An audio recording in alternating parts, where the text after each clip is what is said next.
One day I was conducting a media training session in my New York City studio, and it was with the premier of Bermuda, the top politically elected leader of the country.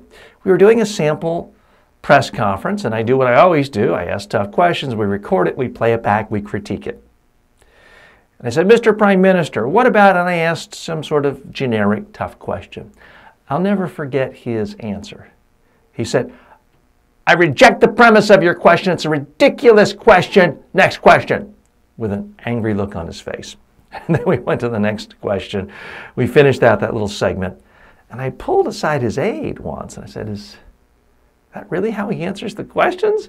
They said, yes. I said, does he ever do interviews? They said, yeah. He does dozens of interviews every single week.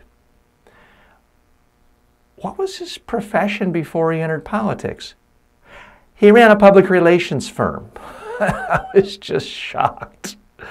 Now, I quickly showed him that that isn't in his advantage to answer questions that way. It's confrontational, makes it look like he's hiding something, creates a clash with reporters.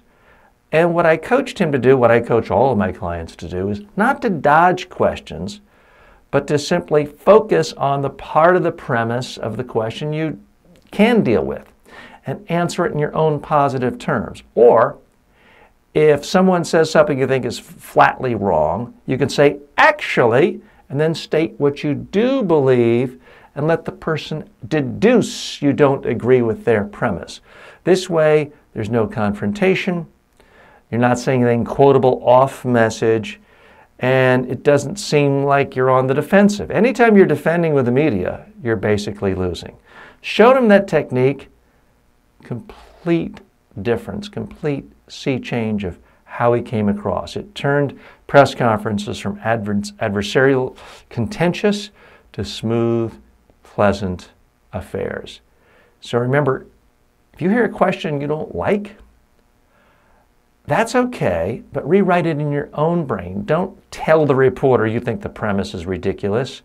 Just alter the premise to one you think is fair and honest and answer that. Okay, what did I do with that story? What I was trying to do is convey that even someone who's really experienced in the media, even someone with a background in public relations, when they get in front of the cameras, can do things horribly. So don't assume just because your boss or your boss's boss has been doing this for 10 or 20 years or has a certain position or title or rank or salary that they're good at it.